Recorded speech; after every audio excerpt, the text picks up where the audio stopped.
mooy FRAPP France Dégage ñoom ñi lëngoo ceeg famille ñu jàpp ne ay détenus politiques la ñuy woote mooy concertu casserole encore une fois de plus naka nga koy évaluer impact bi potentiel bi nga xamante ne ni concertu casserole yi mën na am ci situation politique bi ak situation actuelle bu réew bu Sénégal. waaw ndax dina am impact ou pas loolu mën na ko xam lañ ko def ba pare de toute façon ki ko daan woote tey jii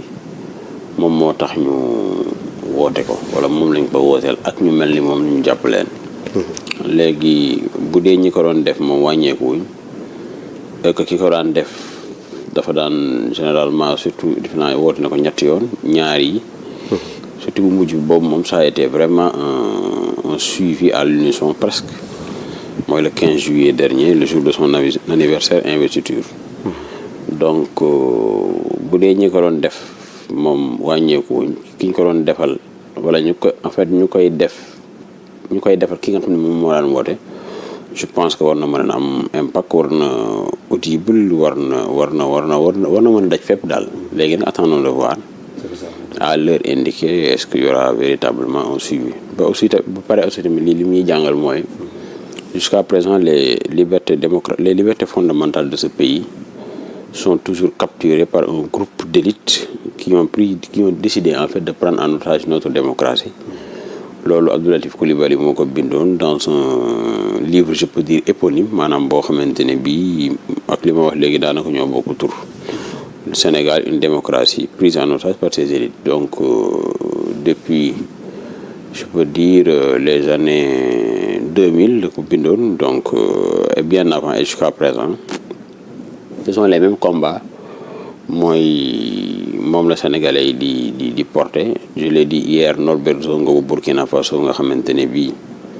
moom dafa décidé woon def du journalisme d'investigation fi mu mujjee ñëpp xam nañ ko bu dellusiwaatoon Burkina wala tout court mu dellusiwaat dans l'espace panafricain il va faire ou bien il va les mêmes pratiques de journalisme de journalistes yi nga xamante ne moom la doon def moom lay continuer di ko def tey na ko yàlla yërëm ko mel ni Babacar Touré tey bu dellu si waatoon Sénégal di def journalisme les mêmes faits les mêmes gestes et les mêmes concours de circonstances lay continuer véritablement en fait di dénoncer ñoom Chérif El Walid Sey voilà quoi et cetera donc loolu li muy jàngale mooy décideur politique yi jusqu'à présent ñoom fi ñu taxawoon ñoom ngi foofu changement bu nekkee dafa am ñoom ñoo changé par rapport au bord où il se trouve c'est-à-dire bu ñuy nekk ci opposition bi di def conquête du pouvoir dinañ digal lu nekk danañ wax lu nekk une fois arrivé au pouvoir véritablement da ngay gis ni ils sont forts en immobilisme ils sont forts en falma mais malheureusement boo leen falee du ñu gérer dara ils sont aussi tamit voilà quoi forts dans le mensonge ils sont forts dans la manipulation donc am na benn liggéey bu may def boo xamante ne bii dénombré naa pas moins de 33 défauts chez les hommes politiques 33 défauts waaw donc loolu li muy firnde rek mooy wax dëgg na yàlla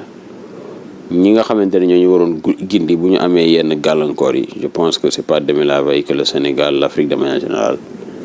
va sortir du tunnel véritablement ténébreux quoi. Alors voilà en attendant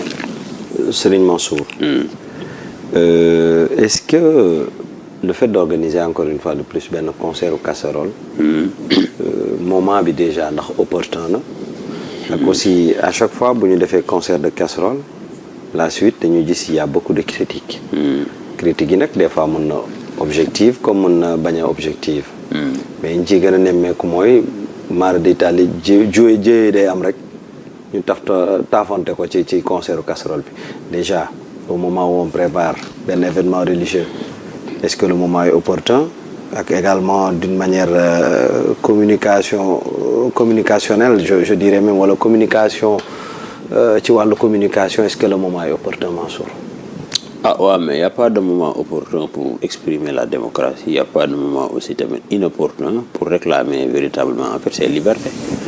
parce que bu nekkee affaire u màggal Cheikhul Khadim li taxoon mu dem màggal mooy li tax ñi màggal sax bokk mooy Serigne Touba il a voulu véritablement assumer son rôle de réformateur il a aussi tamit voulu assumer son rôle de guide al-mujaddidul akbar, c'est-à-dire les grands réformateurs. loolu moo taxoon moom bu ko neexoon en réalité bu toogoon Touba, parce que il a dit bu toogoon Touba dara du xew, bal du tàkk dara du xew, mais il a voulu aller à la conquête d'un autre statut d'élévation. loolu moo tax il a écrit, loolu moo tax mu génn sur injonction du prophète. Il est sorti de Touba parce que Touba bu fa toogoon voilà, donc maqdum dara du xew, donc il a voulu sortir de Touba comme ni ma la ko waxee léegi pour ut yeneen cër. Liberté nag wala conquête de la liberté dafa am ay pakk, yaa ngi dégg, dafay laaj aussi tamit nit ñi retrousser les manches, dafay laaj nit ñi sacrifier wu et cetera et cetera. man bu dee avant ñu ñuy interpeller, moi je pense que ce sont les décideurs politiques la ñu war a interpeller. Ok, concert de casserole, les gens vont nous dire que voilà c'est pas le bon moment parce que accident nangam, mais accident on peut aussi lui trouver une autre explication ou bien les trouver d'autres explications. Lesquelles mooy am na ay mesures yu ñu jëloon, ñoom fan lañ ci toll. am na comment dirais-je encore ay lois et règlements yoo xamante ne bii c'est prévu par la loi, ce qu'on appelle les sanctions, ñoom fan lañ ci toll. bu nekkee par exemple yow am nga doomu kilifa nga, tey samedi la boo demee Almadies, man def naa benn reportage en juillet je pense bien 2014, ay xale yu ndaw ko fay gis ñu luy ay oto, parfois du ñu am sax permis, seen carte d'identité la ñuy bàyyi foofu wala seen benn carte d'identité copain bàyyi ko foofu, après voilà dem def seen i yëf pare. mën nañ ci def jëye. gis nañ fi benn doomu ministre boo xamante ni bii yaayam ci gouvernement bi la nekk, def jëye et cetera, ñu téye ko après bàyyiwaat ko. donc yooyu aussi tamit c'est pas comment dire encore une mince affaire, parce que j'ai l'habitude de dire qu'en fait les accidents sont d'égal malheur, n'est-ce pas. donc sur ce point-là ou bien sur ces points-là, moi je pense qu'il faudra plutôt encourager les sanctions que de trouver des explications qui peuvent être vraies, hein, mais je pense que nañu encourager d'abord les sanctions. léegi nag nit ñi aussi tamit mënuñoo nekk ci dëkk bi di fay impôt, di fay facture courant, di fay ordonnance, di jënd benn doomu soble 300 francs. est-ce que yaa ngi dégg saaku ceeb cher, meew cher, ndox cher, et cetera. Liberté yaa ngi dégg bu ñu am wala bu ñu mën a renforcer sax nguur gi du leen ko nangul. ça aussi tamit c'est un problème. Depuis janvier Israël bu ñuy wax un état oppresseur, wax dëgg na yàlla Israël amul état bu ko ci féete kaw. ku weddi lii ma la wax da ngay dem nga dëkk dans la bande de Gaza. Depuis janvier, parce que l'exécutif israélien veut réformer la justice, loi bi jàll na, terewul ba léegi nit ñi ñu ngi manifester depuis janvier. keroog dama ju ne mars depuis janvier les gens manifestent, depuis janvier. mais fii ak ñi kan moo fii am liberté wu depuis janvier chaque samedi nga wàcc ci bedd bi manifester. les gens doivent manifester aussi, mais dans le respect des lois. ñu ne initiative bi chemin de la liberté, libération plutôt. est-ce qu'on peut s'attendre bu ñu génnee ci initiative yi ñu bàyyi ñi ñuy woowee détenus politiques? non, détenu politique yi moom wax dëgg na yàlla lañ leen a war a bàyyi. léegi ndax dinañ leen bàyyi, man loolu dara wóoruma ci, mais dañu war a continuer di réclamer seen liberté. Ça n'a rien à voir avec ceux-là qui ont cassé, selon qui ont incendié, selon qui ont fait de l'outil d'affaires, etc. Ça n'a rien à voir. ñi nga xam ne dañoo joxe seen opinion, est-ce que yaa ngi dégg le prophète que de fois da doon wax ay nit di ko interpeller dans sa communauté, nekkul mais nii nu mu demee et cetera teg plan de guerre, gars ñi ñëw objecté ko et cetera. mais voilà un pays boo xamante ne bii mais ñi fi nekk kenn du leen critiquer. c'est des meutes de chiens lañ lay yónni, ñu saaga la, dugg ci sa vie privée, xam nga et cetera, luñ mët sa démb. alors que loolu moi je pense que ça ne fait pas marcher les choses. d'ailleurs boo gisee léegi Arabie Saoudite dafa mujj ci le sport clean, c'est-à-dire le football. la mujj utiliser comme levier et effet de levier pour se repositionner au niveau international, parce que Arabie Saoudite voilà, son image est sur les libertés est plus que écornée. Il y a des journalistes qui disparaissent, comme le cas de Gamal Khashoggi, qui disparaît dans une résidence diplomatique, benn ambassade. xam nga jigéen ñi voilà récemment la ñu soog a am yenn pas faveur ñu nangul leen yenn nii ci wàllu liberté et cetera léegi nag bi ñu demee ba nga xamante ne franchement sur le plan international ils risquent d'être isolés. Ils se sont appuyés sur le football, le sport cleaner qui te permet de nettoyer ton image. Voilà, jënd ay joueurs yu mag envergure, ay Neymar, ay Sadio Mané, je pense Abou Diallo, il y a le Kalidou Koulibaly, etc. Voilà quoi, au moins pour ñu repositionner parce que aussi tamit ce monde-là c'est un village planétaire. Am na yoo xamante ne mënoo continuer di ko def. Wax dëgg ne yàlla dëkk yi nga xamante ne bii da ngeen bokk daje. tënku ci benn kuréel ñu lay nawloo yaa ngi dégg te Sénégal bu continuer nii bon je pense que nii franchement on risque d'être la risée et pour ne pas dire on l'est déjà la risée de cette planète. Alors ci détenu ñi ñuy woowee détenu politique ñu bëri compté ci Ousmane Sonko kenn ci opposant yi pour ne pas dire leader de l'opposition. Déjà ses partisans comme waa Yewwi Askan Wi tenir nañu benn conférence de presse hier ou tout récemment pour di dénoncer également l'état de santé d'Ousmane Sonko. Plus précisément je vais emprunter d'ailleurs ñaari kàddu mooy yu Aïda Mbodj ak yu Habib Sy ñoom ñaar ñu def ay témoignages yu glissant jëmale ko ci Ousmane Sonko di dem may mel ni ñu perdre espoir man li ma bëgg a xam mooy comment interprétez-vous émotion yi nga xam te ni affiché nañ ko Aïda Mbodj Habib Sy surtout lors de seen déclaration bi ñu def ak impact bi mu mun a am sur l'opinion publique. Non, au-delà de l'émotion, ce qui se passe c'est du vraiment c'est un comment dire encore c'est de l'acharnement organisé. lan mooy acharnement. non acharnement loolu ñëpp xam nañu ko. acharnement lan moo nekk acharnement ci affaire. non mais situation bi conséquence bi. D'accord. Voilà donc acharnement la bu ñu exercer ci kaw benn leader politique qui est le plus en vie ces 3-4 dernières années. C'est ça la vérité parce que 2016 déjà je pense que journalistes yi wala la presse de manière générale même bu dul ñëpp ñoo ko defoon la révélation 2017 mu génne livre loolu ñëpp xam nañ ko 2018 mu génnewaat beneen livre solution 2019 mu am fu mu taxawee